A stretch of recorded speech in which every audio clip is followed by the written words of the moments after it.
Bismillahirrahmanirrahim.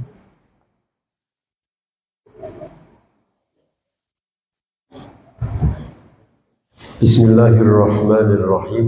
Assalamualaikum warahmatullahi wabarakatuh.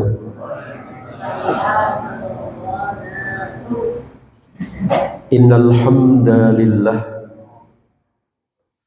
nahmaduhu wa nasta'inuhu wa nastaghfiruh wa nastahdihi wa natubu ilaihi wa na'udzu billahi min shururi anfusina wa sayyiati a'malina fa innahu man yahdihillahu fala mudilla lahu wa man yudlil falan tajida lahu waliyyan mursyida.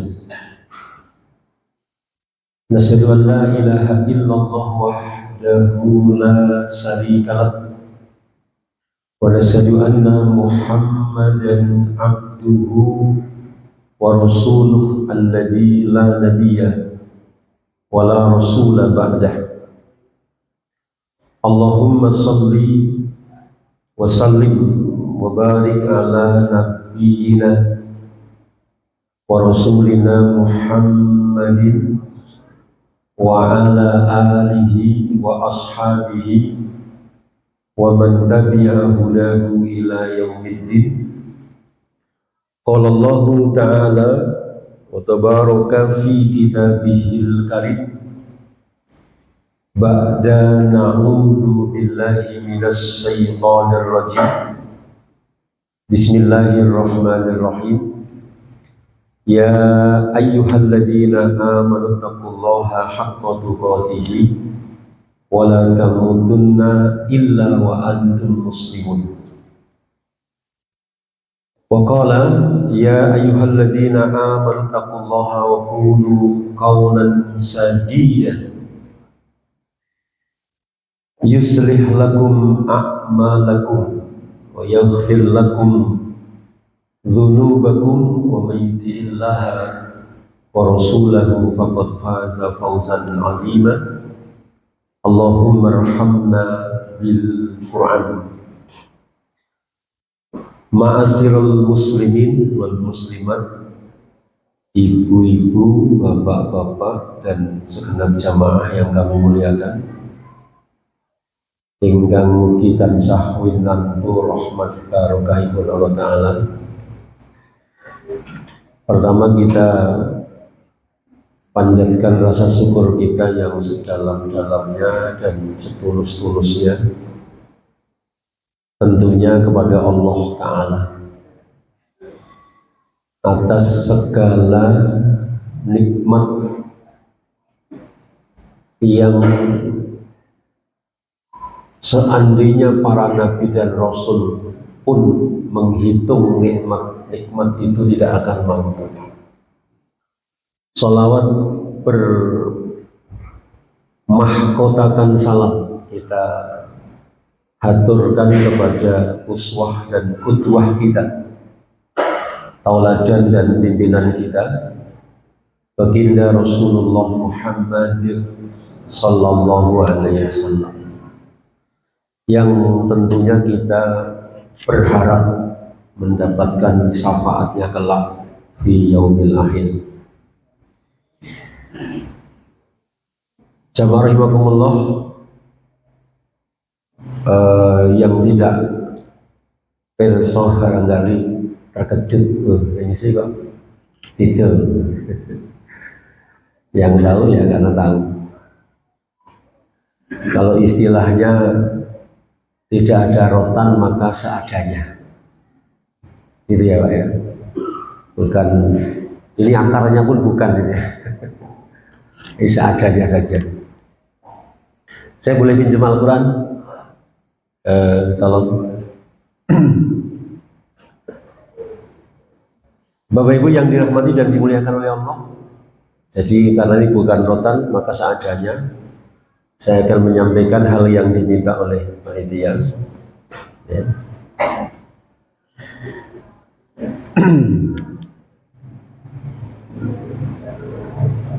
Panitia menyuruh saya untuk menyampaikan terkait dengan masalah sodakoh atau sedekah, karena panitia melihat saya ini tampangnya peminta sedekah.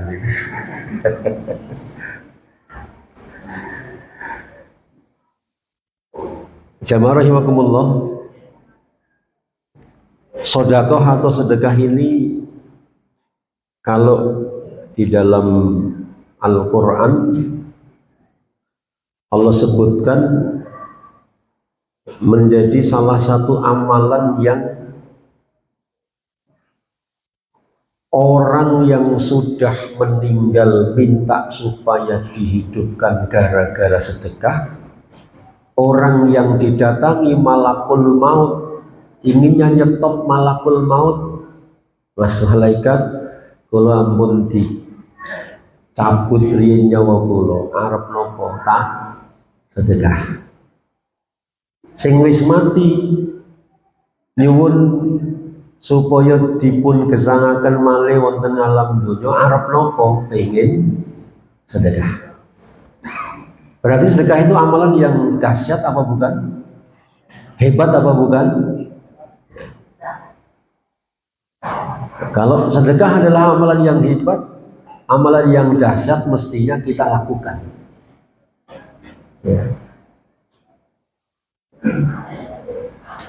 Jadi ketika orang itu didatangi malakul maut atau orang yang sudah dicabut nyawanya oleh malakul maut, mereka berkata, Rabbi laula akhrotani ila ajalin qarib fa asaddaqa wa akum minas sholihin. Ya Allah, ya, Engkau tangguhkan kematianku barang sesaat, ya, 2 tahun kas atau 5 tahun lagi atau 10 tahun lagi. Yang sudah meninggal tadi saya sampaikan meminta dihidupkan lagi barang sesaat. Hidupkanlah saya, ya, 5 tahun atau 10 tahun. Apa yang dimaui, apa yang ingin dilakukan, bukan ingin rabi meneh, Pak. Ya, bukan. Rasa mikir bojo loro, enggak malah loro. Jauh piro, Mar? Mar. Sekian omongan dhewe. Bojomu piro? Oh, derek. Ganteng-ganteng ora payu rabi apa?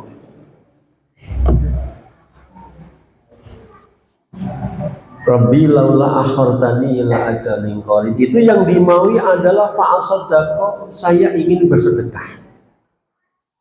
Fa'asaddaqa, ada mufassir yang mengartikan saya ingin berhaji atau berumrah. Ya. Fa'asaddaqa, saya tak bangun masjid dulu. Nah kemarin kenapa nggak ikut andil? Kemarin masih iman-iman. Saat ini bareng pun mati, kalau pun buat iman-iman. Ya, kemarin masih mikir mau ini mau itu, sekarang gandeng pun katakan malakul maut, pikiran lo pengen sedekah. Ya, sedekah diperintahkan kemarin, bukan hari ini di saat kematian sudah menjemput seseorang.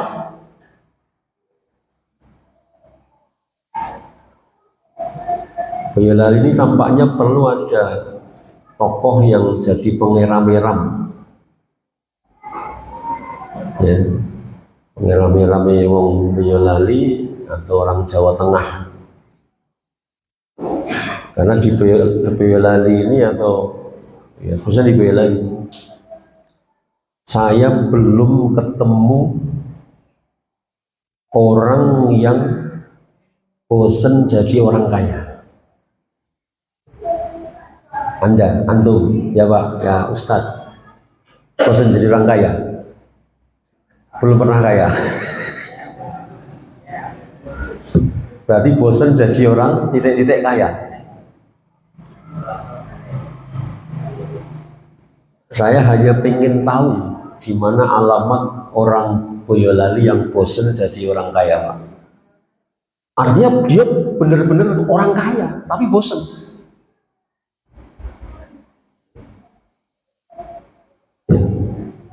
Gimana Mas Eko? Ketemu dengan orang bosan jadi orang kaya? Mas Eko itu teman saya tapi tidak pernah ke rumah saya.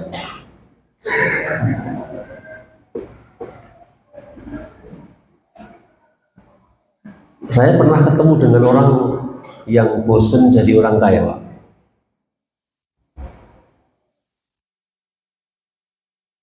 Di saat dia bosan jadi orang kaya itu, ada dua wanita yang datang untuk siap menjadi istrinya dan diberi istri. Di saat dia sudah bosan menjadi orang kaya. Ini tapi bukan ini yang perlu diambil contohnya. Itu cerita tambahan aja. Orang yang saya maksud itu orang Tulungagung. Orang Tulungagung, namanya nama orang Jawa, Pak. Trimo. Biasanya kan dulu Tri Asmoro, nah ini cuma Trimo gitu aja. Saya ke sana beberapa kali ke kediaman beliau sekaligus markas. Jadi ceritanya begini, Pak. Ceritanya beliau ini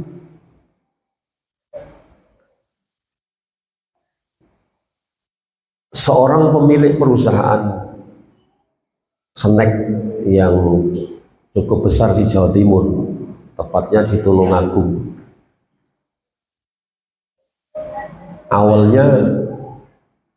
Awalnya ya dia sebagaimana lazimnya seorang pengusaha suka kuliner ke sana kemari, healing, halan-halan, itu biasa Pak orang kaya. Mobilnya itu saya nggak tahu merek mobilnya apa, tapi saya tanya temen yang tahu mobil itu mobil mahal. Oh ini mobil mahal tak? Aku ramudeng yes, mantuk-mantuk aja. Itu plat nomornya itu paling depan itu S. Dari mana? Lamongan. Mana? S. Lamongan. Pokoknya Jawa Timur lah ya. S. Kemudian setelah S ada angka 3. Jadi plat nomornya cuma 4 huruf. Kemudian yang terakhirnya huruf M dan O. Saya karena tahu nama bapak itu adalah Trimo, saya mencoba ngotak-atik baca tuh tadi. Oh ini S Trimo. Wis Trimo atau S Trimo. S telu mo kan gitu, tapi ini saya yang baca, saya nggak tahu. Ada 4 mobil yang paling pasaran itu Pajero, ada Alphard, ada apalah pokoknya mobil yang mahal-mahal yang angkanya sampai MM-an. Itu yang dulu dipakai untuk healing halang-halang, ditaruh di basement masjid untuk jemput ustadz, jemput para habaib, para kiai, ya, para apa namanya, para habaib dan sebagainya. Kalau isi pengajian situ, yang jauh-jauh, termasuk pernah digunakan untuk jemput Kiai Haji Jazir dari Jogokaryan. Gitu. Yang ingin saya ceritakan begini Pak, jadi mobil-mobil mewah beliau ini semua diparkir di masjid, diserahkan ke masjid yang beliau bangun dengan dana pribadi beliau, tidak terlalu banyak menurut beliau, tapi bagi saya sangat banyak, karena masjid itu dibangun hanya menelan biaya 8 ember, cuma 8 ember cukup. Saya 8 ember koral ya bisa Pak. 8 ember duit. Di samping masjid di sebelah utaranya itu ada semacam rumah singgah fasilitas bintang 5. Beliau sendiri yang bangun tuh. Masjidnya di depan, di samping itu ya adalah bonsai-bonsai. Kalau saya tanya temen itu, ini nilai jutaan kan. Saya karena nggak paham ya sepertinya geruwet apik gitu. Ya. Ada pohon-pohon purba yang nilai juga katanya mencapai belasan atau mungkin ratusan juta yang menghiasi masjid beliau. Beliau sendiri yang membangun di atas tanah beliau sendiri sekitar 2000 meter di pinggir jalan raya di kota Tulungagung. Masjid itu kemudian diresmikan oleh tokoh nasional, yakni pimpinan Pusat Muhammadiyah Prof. Haidar Nasir, didampingi oleh mantan Wapres Presiden ke-7, ya, siapa udah ke-7? Rene Mulyono loh ya. Indonesia tidak ada presiden yang namanya Mulyono, jangan sebut Presiden Mulyono, tidak ada. Aku ini ngelek ke, jangan suka nyebut Mulyono, tidak ada Mulyono, adanya Presiden Jokowi ya, betul? Salah, saya ngerebuki sodako nggak ngerebuk ke sana, saya cabut. Pokoknya justru kalah itu aja. Yang cuma 2 tokoh nasional itu. Nah, beliau Pak Trimo ini adalah pemilik perusahaan PT Gangsar. Beliau serahkan perusahaannya kepada keluarganya. Beliau pilih menjadi marbot masjid. Setelah selesai membangun masjid, beliau menjadi marbot masjid. Ya. Mobil yang biasa digunakan untuk healing-healing, halan-halan tadi itu, Pak, semua diparkir di masjid untuk keperluan jemput Ustaz. Ya kayak asobah lah, mirip-mirip dikit gitu ya. Tadi jemput pakai apa? Bukan ada beza ini.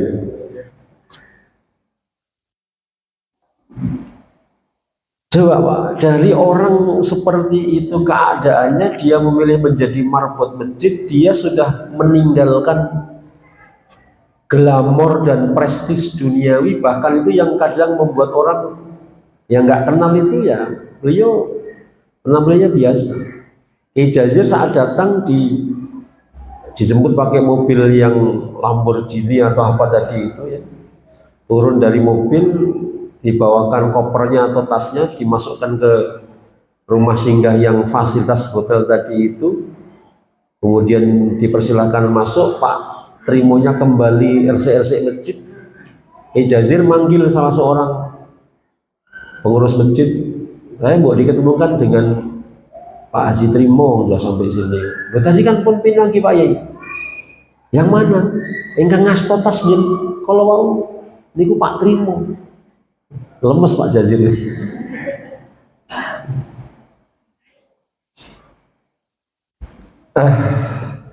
Mungkin saya nggak akan berpanjang cerita. Saya ingin sampaikan bahwa kenapa orang bisa seperti itu persoalannya. Kalau di zaman salaf tentu banyak, lebih dahsyat. Ini kita cerita di zaman sekarang, di zaman kita. Kita masih ketemu dengan orang seperti itu, dan itu nggak banyak. Di Boyolali kita belum ketemu, Pak. Kita belum ketemu dengan orang yang bosan jadi orang kaya. Awake dhewe sing ngrawuh nang kene iki potongane iki bosen dadi wong ora. Piye? Ora ngece. Ora.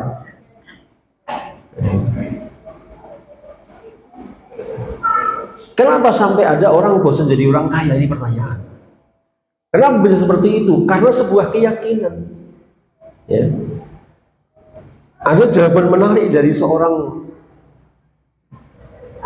seorang hartawan di Jawa Timur juga namanya Bu Fatimah, ketika ditanya, Bu, apakah panjenengan itu tidak mencintai harta? Dari rombongan ibu-ibu pengajian, kenapa kalian bertanya seperti itu? Bukankah ibu setiap kali mendapatkan keuntungan langsung didistribusi? Jadi beliau yang sekarang rumah makan dan karyawan asetnya sudah dihibahkan semua, Pak. Awalnya itu cuma keuntungan. Jadi dia punya rumah makan, karyawan sekian puluh orang, setiap malam dia tutup buku itu langsung dihitung. Modal usaha sekian juta diambil. Biaya lain-lain diambil untuk bayar karyawan per hari, per orang berapa, kasihkan, sisa berapa, ya. Jadi modalnya diambil untuk besok belanja lagi, ya. Itu bayar ini bayar itu semua sudah dibayarkan, keuntungannya berapa pun itu langsung dibagi. Mana proposal? Masjid, proposal pesantren, proposal panti asuhan, udah kasihkan semua. Habis setiap hari.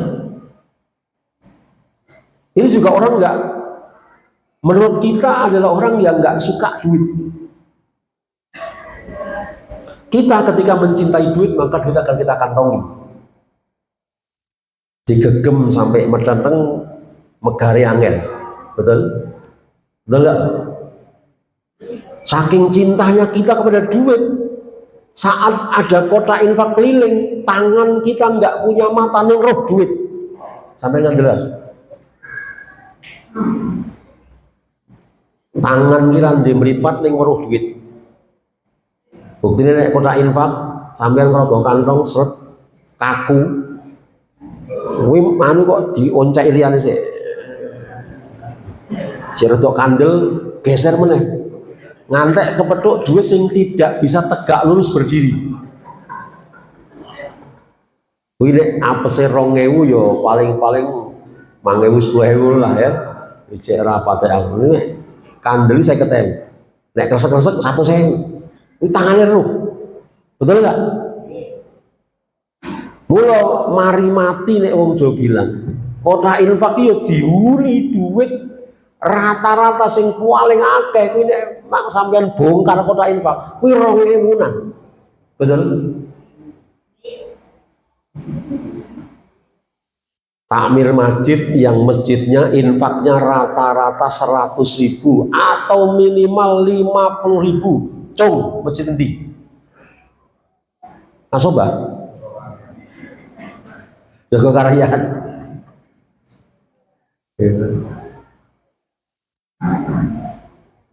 Kenapa kita nggak yakin?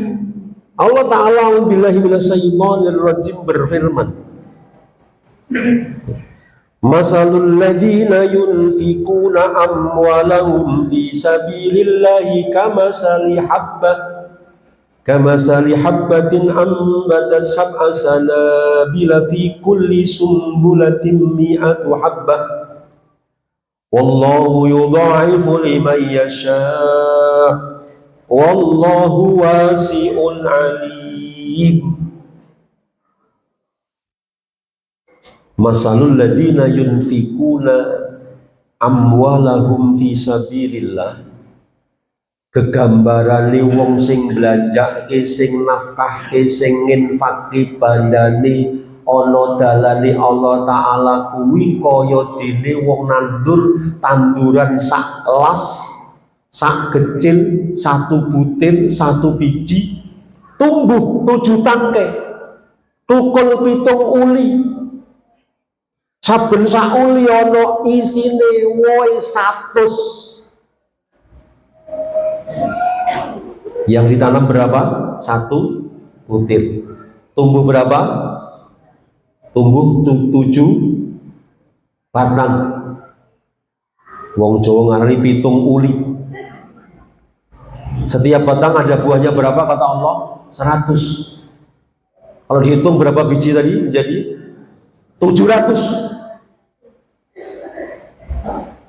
Ini ayat saya yakin sudah sering kita dengar. Ini ayat saya yakin sudah sering kita baca. tapi juga belum mampu menghadirkan kesadaran yang mendalam tentang harta, karena kita merasa saya masih miskin, Ustaz. Pertanyaannya, siapa yang melarang orang miskin berinfak? Dan siapa yang mengatakan bahwa dengan berinfak orang miskin akan semakin miskin? Jika alasan kita tidak gemar berinfak karena kita masih merasa miskin, sejak kapan Allah mengatakan bahwa orang miskin tidak boleh berinfak?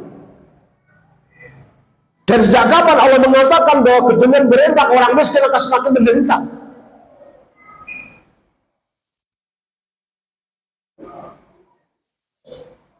Kenapa kita tidak mau berinfak? Apa alasannya?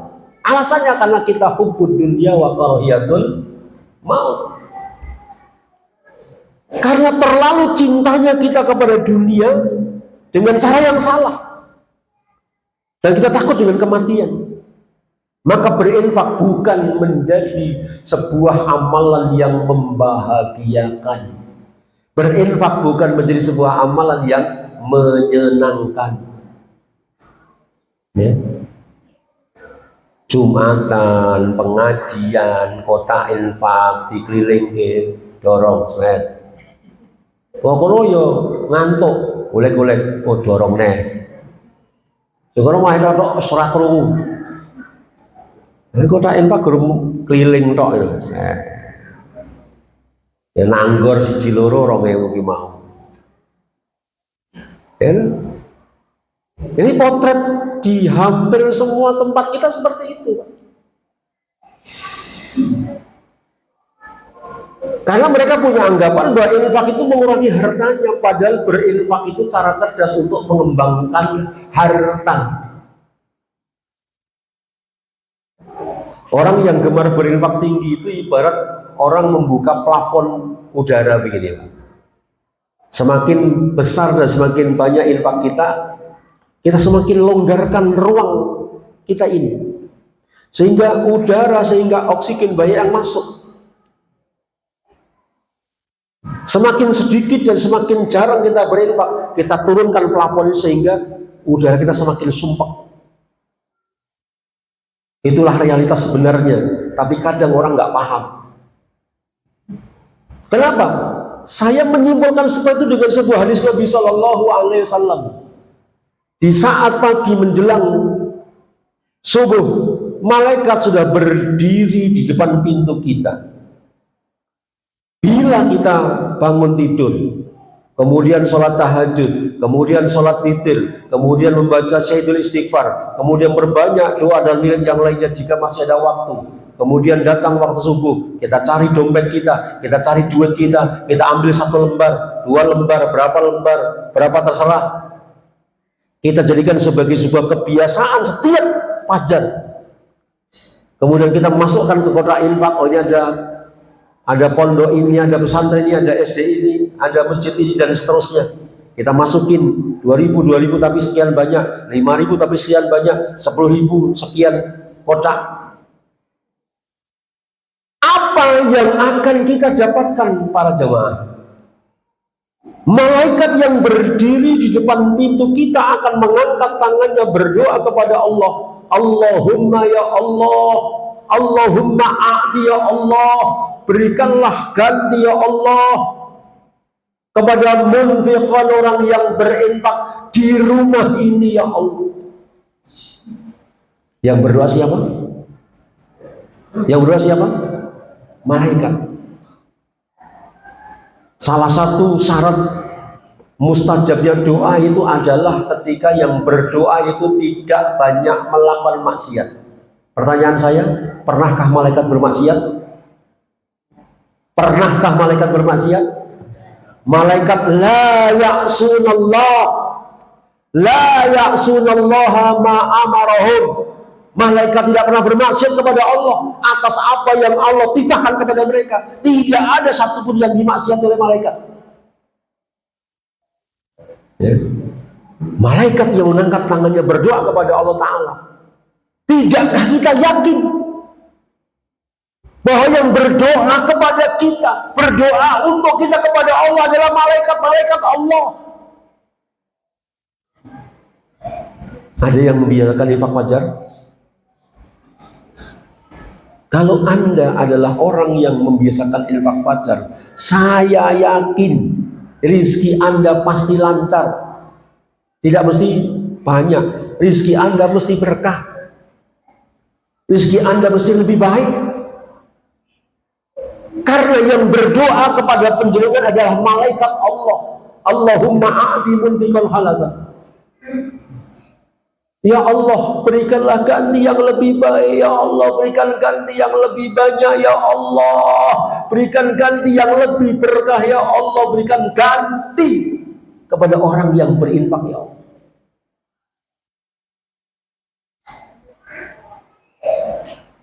Saya terinspirasi, kemudian saya lazimi kira-kira 10 tahun yang lalu. Itu ada temen ketika di Masjid Nabawi Madinah itu satu kamar dengan saya di hotel tahun 2014. Setiap pagi mau subuh selalu dia menyisihkan duit untuk dikasihkan kepada, ya entah namanya penguis atau bukan di sana, pokoknya tukang nyapu-nyapu itu, tapi kadang cuma nyapunya di situ aja, gak pindah-pindah, tapi pegang sapu terus Pak, selalu dikasihkan setiap subuh.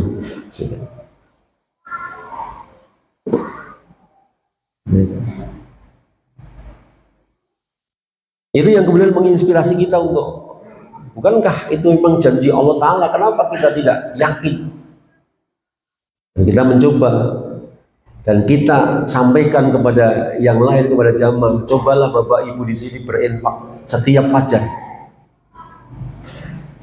Paksakan diri kita untuk berinfak. Bayangkan ketika kita berinfak itu ibaratnya jajan makanan olahan terfavorit kita. Punya jajanan pedingan apa Pak? Makanan favorit? Semua favorit? Semua favorit ya kopian ragat toh.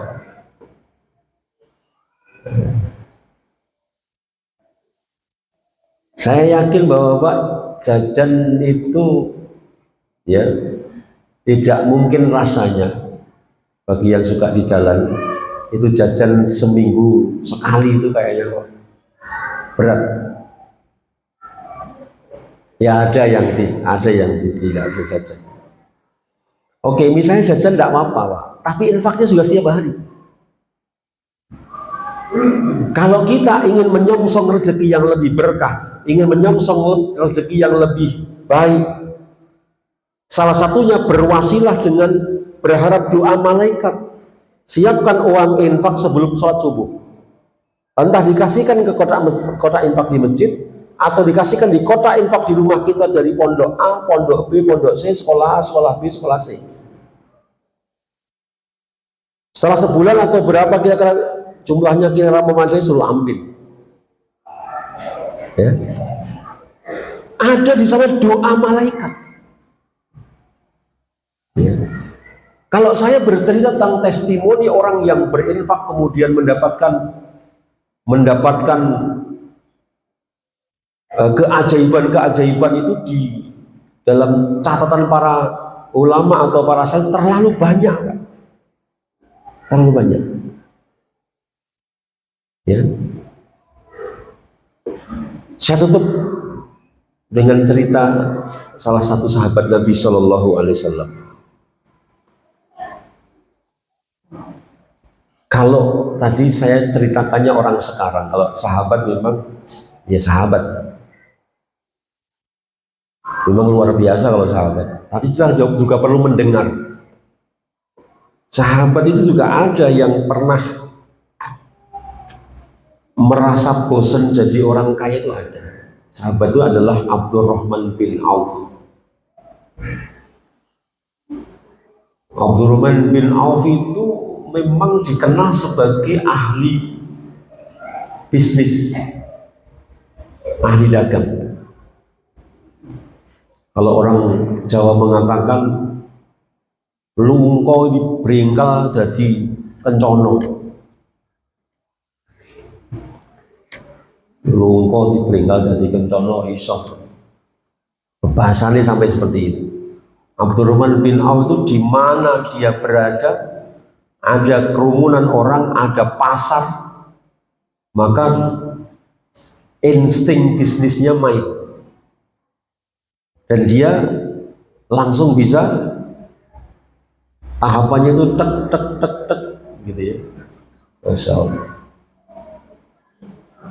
Ketika beliau sukses menjadi pebisnis paling handal di Makkah,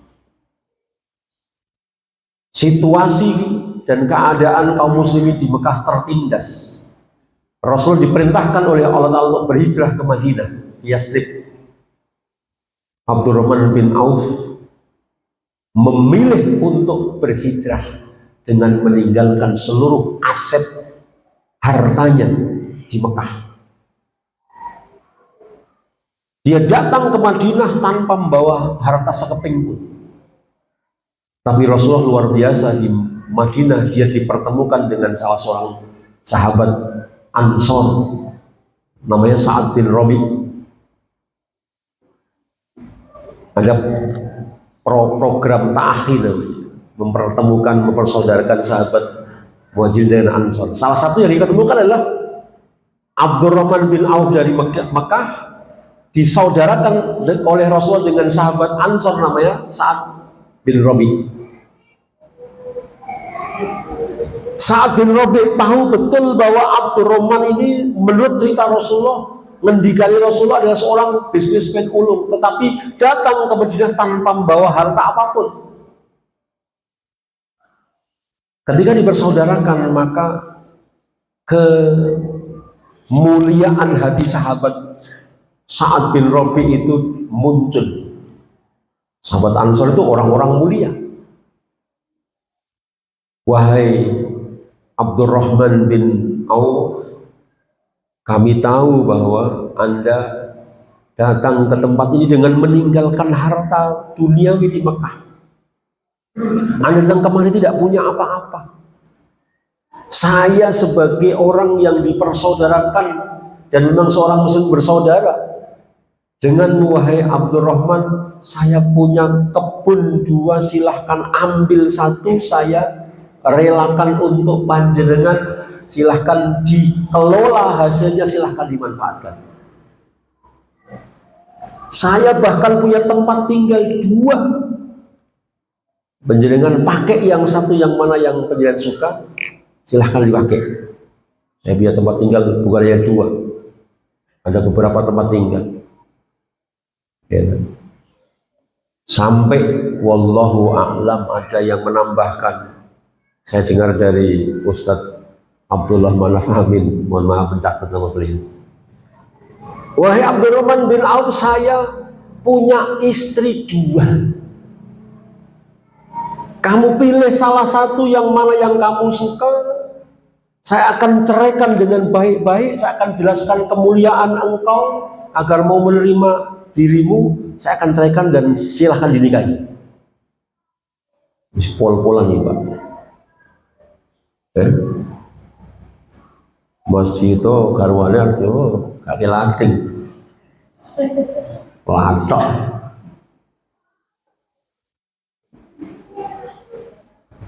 Apa kata Abdurrahman bin Auf?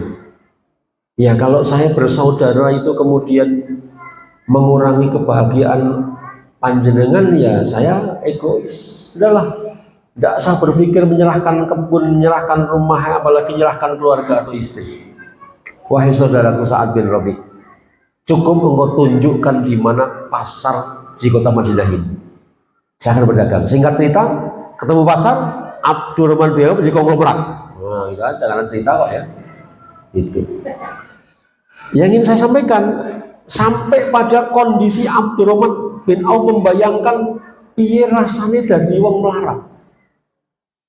Karena dia merasa tidak pernah jadi orang miskin.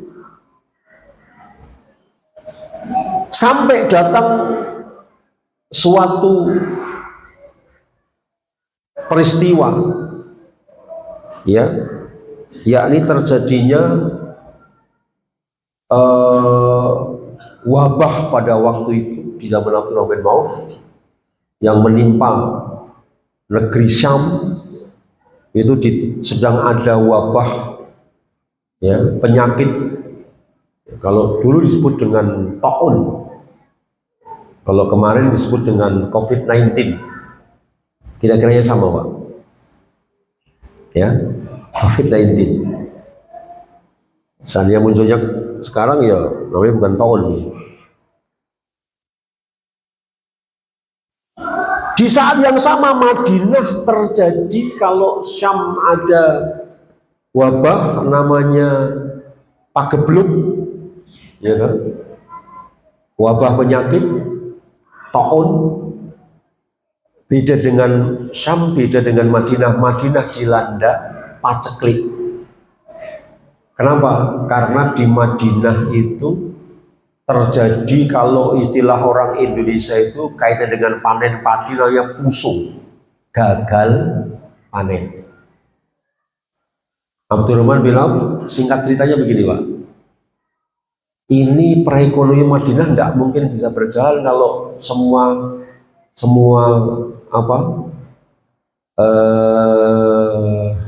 korma itu gagal panen, nggak enak dimakan. Karena korma pada waktu itu menjadi makanan utama penduduk Madinah. Ini nggak jalan. Sementara seluruh pohon korma di Madinah itu tidak ada yang bisa dimakan. Gagal panen semua, Pak. Bantat kalau bisa orang Jawa. Korma itu keras, tapi tidak sampai busuk kayak keras, tidak dimakan. Nggak laku dijual, Pak. Abdurrahman bin Auf punya inisiatif bagaimana supaya semua penduduk itu tetap bisa menjalankan roda perekonomian, menjual beli makanan pokok. Seluruh korma dibeli dengan harga normal, ditumpuk di gudang beliau yang tidak laku dijual. Sampai dalam cerita disebutkan Abdurrahman bin Auf jatuh miskin. Karena memang dia pengen jadi orang miskin. Ya Allah, saya pengen tahu rasanya jadi orang miskin. Ini kesempatan saya membeli seluruh korma busuk yang tidak laku dijual supaya masyarakat bisa tetap perekonomian berjalan, loh. Jadi kalau di Indonesia itu mental para konglomeratnya seperti ini, Indonesia tetap akan jadi negara yang gemari pahlawan Sinawi, Pak. Ya. Tapi karena mentalnya nggak seperti Abdurrahman bin Auf, ya sudah. Ya. Nah, karena waktunya sudah mepet, Syam ada pagebluk, Madinah ada paceklik. Apa yang terjadi, Pak? Allah takdirkan pagebluk yang ada di Syam itu, ada seorang tabib yang belajar untuk menangani kasus taun itu dengan membuat ramuan dengan bahan-bahan tertentu, dan ternyata sembuh. Gubernur memetakan cari ini bahan ramuannya, nggak ada. Cari informasi, kirim WA kemana-mana, sebar ke grup-grup. Gitu ya. Nah, ditemukanlah berita bahwa ternyata bahannya ada di Madinah. Karena bahannya salah satu adalah korma busuk. Kirim utusan ke Madinah. Sampai di Madinah, nemui petani-petani pedagang udah telat, Mas. Sudah keburu dibeli oleh Abdurrahman bin Auf. Untuk apa ya? Tidak tahu. Sak gudang di sana, poin. Ya, akhirnya telepon sama Gubernur Syam. Makin cepet ya. Beli rawo, harganya piro? Beli. 10 kali lipat. Gimana Gubernur? Beli. Datanglah utusan kepada Abdurrahman bin Auf. Wahai Abdurrahman bin Auf, saya dengar sudah bla bla bla bla bla. Intinya korma ini semua akan kami borong dengan harga 10 kali lipat, akan kami bawa ke Syam. Ya wis nek maksa nggih pun monggo, yen betul. Abdurrahman bin Auf sempat merasakan jadi orang miskin sesaat, Pak. Tapi hartanya kemudian berlipat 10 kali lipat. Ya. Bapak Ibu yang dirahmati dan dimuliakan oleh Allah Ta'ala. Ya. Jadi sebenarnya orang yang bertransaksi dengan Allah Ta'ala itu nggak mungkin rugi. Karena selain Allah Ta'ala nggak mungkin berikan keuntungan sampai 700 kali lipat. Allah berani berikan keuntungan 700 kali lipat. Tidak ada orang rugi. Kita aja yang tidak yakin secara perilaku, baru yakin secara hati. Ayat ini benar nggak? Benar. Percaya nggak? Percaya. Yakin nggak? Yakin. Praktek? Yo sih total. Ya perlu persiapan total. Dan gitu ya. Saya itu punya jamaah pengajian itu sampai menyebut mereka komunitas namanya SMC. Bisa beli ambulan, bisa beli helm untuk antar jemput jamaah. SMC itu apa? Sedekah merem community. Jadi kalau sedekah itu modelnya di dompet, ya, kemudian ambil uangnya merem. Ini rasa dirasai kayak mau. Diwiwir-wiwir sik itu ya merem karo miwiri duit ya krasa lho 100. Wes ya krasa. Ini benar-benar merem, Pak. Ambil set, sedekahkan. Kalau ngomong di setting ya bisa tak saya ya. Bisa di 10.000, 20.000 ukur ya. Oke, Bapak Ibu. Jadi gimana ya? Saya mau cerita yang lain banyak. Saya berharap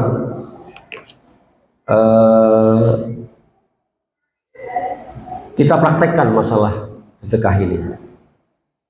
Jangan sampai tadi Rabbi laula akhartani ila ajalin qarib fa saddaqa wa akum minas sholihin. Itu kita. Jangan sampai itu kita. Jangan sampai kita termasuk orang yang berkata Rabbi laula akhartani ila ajalin qarib fa saddaqa wa akum minas sholihin. Karena keterlambatan kita merespon perintah Allah dan Rasulnya untuk tasoddaku. Perintah Nabi itu tasoddaku fa innahu ya'ti alaikum zamanun. Bersedekahlah wahai kaum muslimin, karena akan datang kepada kalian satu masa yamsir rajul bisadaqah minadh dhahab. Akan ada orang yang berkeliling bersedekah dengan bongkahan-bongkahan emas. Walam yajid man yaqbaluha, tapi tidak akan didapati satupun orang yang menerima sedekah itu. Orang itu berkata, ya, lau jita bil amsi, seandainya kalian itu datang mau sedekah ini kemarin saat ada lelang amal, saat ada proposal yang datang, saat ada sebagainya, proses pembangunan ma'had atau masjid, tak kompos sedekahmu mas, gue bangun masjid. Ning saya kira butuh, aku harus sedekah ya sing nompo.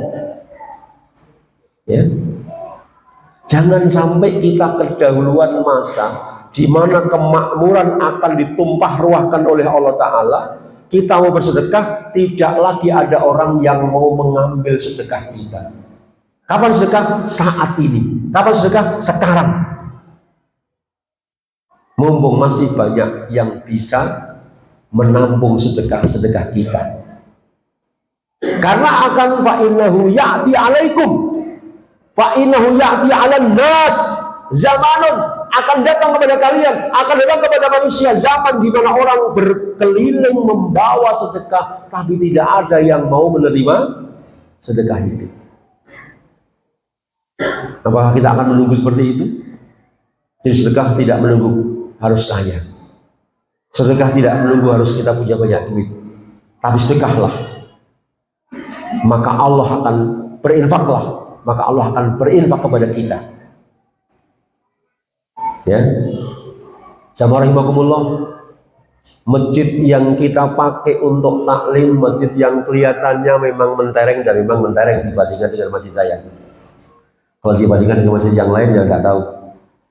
Masjid ini cukup mentereng, Pak. Tapi saya dengar, sok masjid mentereng wis tinggo sholat, gue jumatan, gue pengajian, ustaz kondang. Saya kan ustaz apa namanya, daripada tidak ada rotan maka seadanya tadi ya. Seadanya. Kok masjid ini masih punya hutang, orang pakai ya. Saya berharap yang hadir ini yang melunasi utang masjid kita. Jangan sampai kita berstatus pengajian yang masjid ijek duwe utang. Ra enak rasanya. Mulak merodok ra enak mergo lagi sisi di utang. Ya. Silakan Pak. Kalau bisa berkomitmenlah, bertransaksilah kepada Allah, tutup hutang Masjid Asobah. Buktikan kebenaran firman-firman Allah Ta'ala bahwa Allah akan ganti kita dengan 700 kali lipat, bahwa Allah akan ganti kita dengan yang lebih baik, bahwa malaikat akan mendoakan kita dan seterusnya. Ya, kita buktikan. Saya berharap yang hadir ini seberapapun, ya, seberapapun, tadi tanya kepada panitia, jadi cek diutang piro kok dikandak-kandak kita kok sambi barang. Mari mekewu ya kan. Ini gandeng aku kasep krungu, ya kan. Maka silakan ditutup dan kemudian terdengar Asobah sudah tidak punya hutang. Alhamdulillah. Oke ya. Jadi kan pakai mosok diutang ngatek krungu kok sambi. Ora pakai aku diutang ra wadulnya Asobah. Baik Bapak Ibu, sekali lagi hutangnya berapa panitia untuk pembangunan ini yang terdengar oleh saya masih punya hutang. Silahkan tutup, tidak usah diceritakan kepada orang lain karena tidak enak. Hutang-hutang kok cerita-cerita kok masalah hutang ya. Selesaikan biar kita pengajian di tempat ini tidak tersubsidi oleh orang yang berinfak, tapi kita mensubsidi yang lain dengan infak kita. Karena kalau kita nilai bangunan ini ya sekitar 3,5 sampai 4 juta lah per meter. Kalau antum tidak ingin disubsidi, maka kira-kira sendiri infaknya berarti di atas 4 juta. Sehingga ada sholat itu yus keramik, karpet, sak yang dure kono iki ibaratnya biar kafling sendiri sak meter kuwi. Ora subsidi wong liya ya. Jadi kita punya tempat di sini. Saya kira itu panitia tidak mengelilingkan kota dan saya juga tidak diperintah untuk mengelilingkan sorban. Maka saya tidak bawa sorban. Tapi saya bawa kopiah. Kopiah ini kalau uang 100 ribuan Pak, ini kira-kira kalau 100 juta itu muat nggak Pak? Muat. Bukti ke yo, loh kowe tadi ngomong. Muat ya? Dikelilingkan nggak ini? Nggak usah. Samar gue ini dileboni gurung 2.000. Kopiahku apek panitia retuk dana, rugi apa ya? Wis, lah, japri aja ya. Nah, japri setelah ini silakan japri aja. Kita istilah wong Jawa ngalap berkah dengan doa malaikat Pak ya, dengan doa malaikat. Bila kebetulan Anda penjenengan sedang merintis usaha, ya Allah, saya tutup sekian persen utang asobah, ya, dengan lantaran ini ya Allah, jadikanlah usaha saya lancar dan barokah. Ya, saya dulu begini, ini mudah-mudahan bukan riak.